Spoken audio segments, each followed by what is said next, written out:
South Africans from different cultural backgrounds are gathering at the Union Buildings in Pretoria today to celebrate this year's Heritage Day. President Cyril Ramaphosa will give a keynote address at today's event. This year's theme is celebrating the legacy of Solomon Linda and South Africa's indigenous music. eNCA's reporter Moloko Moloto is at the Union Buildings following the festivities, and he joins us live now. A very good morning to you, Moloko. I mean, I see you wearing your suit. I'm not really sure what that culture is, what that tradition is. I will go with your culture and tradition being sophistication and elegance. But a very good morning to you, Remoloto. Just what are we expecting to happen today in the capital city? Good morning, Morena.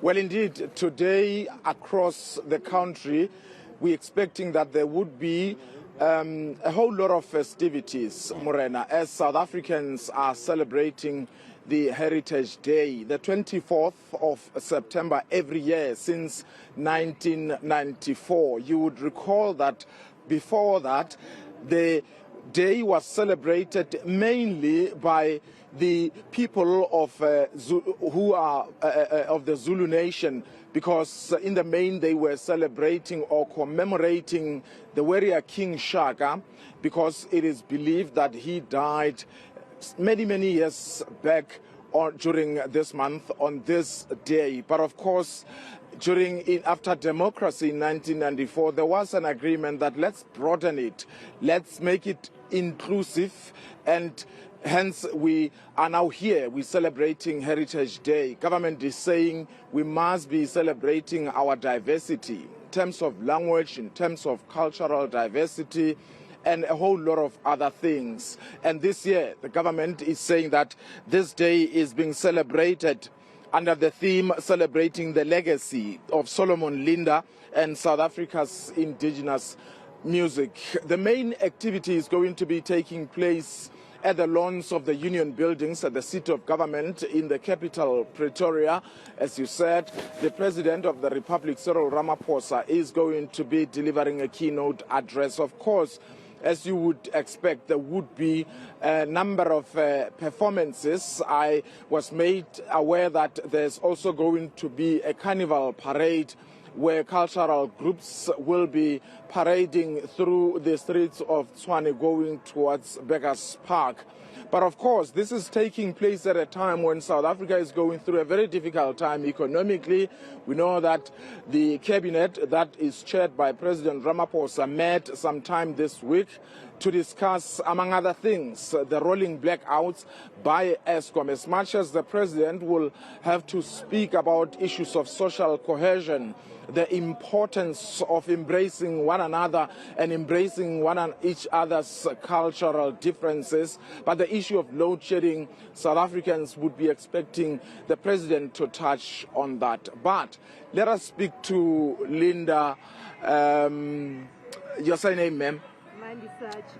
Mandisa Chikwatamba. She's the Deputy Director General in the Department of Sport, Arts and Culture. Ma'am, thank you so much.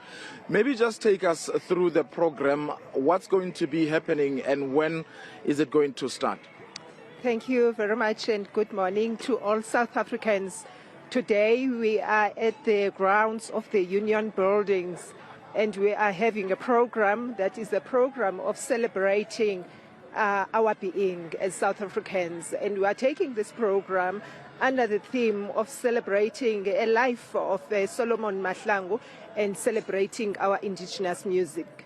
Solomon Linda, I suppose you're trying to say. Solomon Linda. Now tell us more about Solomon Linda. For South Africans who do not know him, who was Solomon Linda?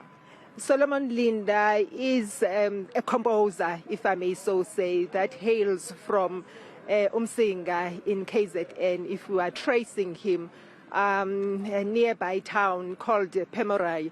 I am mentioning this town because we have as well done something significant as government around this town, and also remembering and recognizing Solomon Linda.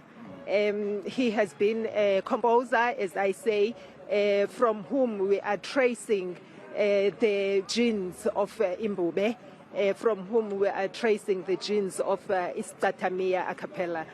So we are celebrating the life of an icon the story of Solomon Linda, it goes beyond his times of living, because it's also touching on something that is still troubling our artists, the issues of IP, intellectual property, because from him we can trace a story of a man who went to Johannesburg. He was staying in a place called Mai Mai.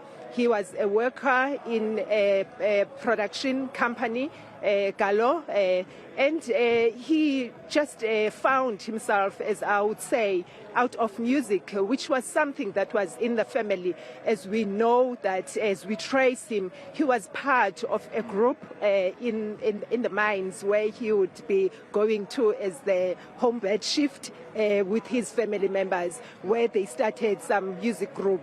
And of course, things within that group, they went to a point of them disbanding the group as the family.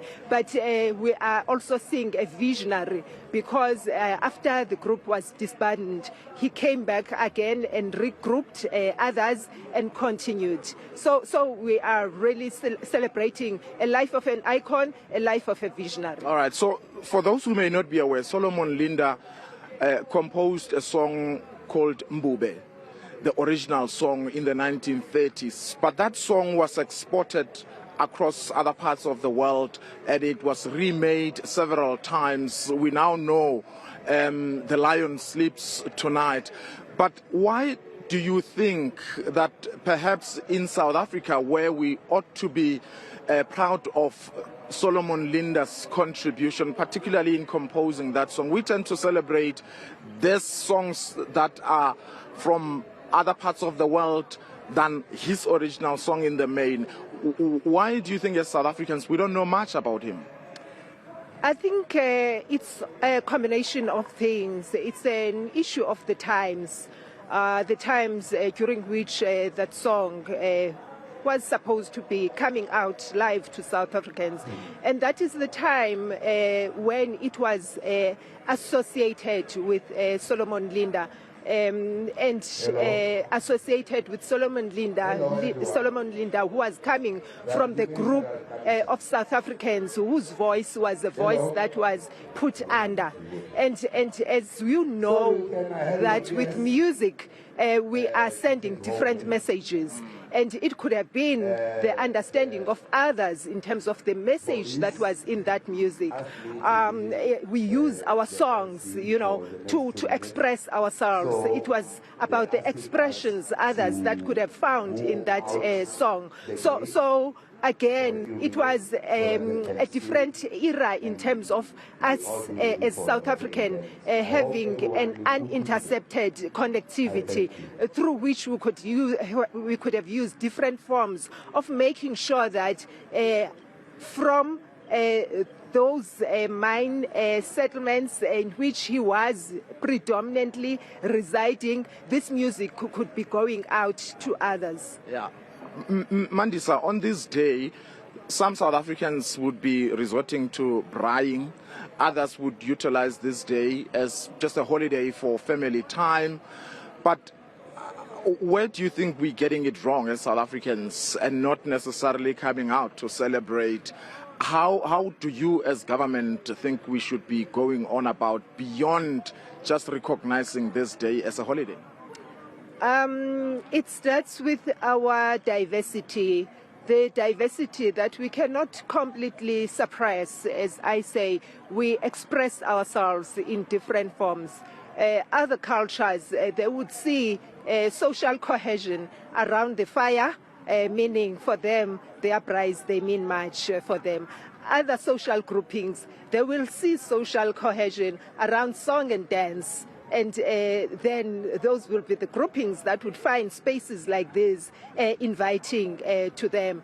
Other cultural groupings would find these days as days of storytelling and therefore family days. And therefore that's the way in which they express themselves and their presence in this kind of day and mellow of celebration. All right, thanks very much. Well, Morena, I guess After all, it's all about embracing each other's diversity, because as South Africans, we're not the same. We're coming from a completely different cultural background, and issues such as music, as you heard, that we need to be celebrating our indigenous music. And I guess the challenge, therefore, is going to be what those in positions of authority are doing to ensure that they promote this indigenous music and the whole cultural activity beyond this day as a holiday.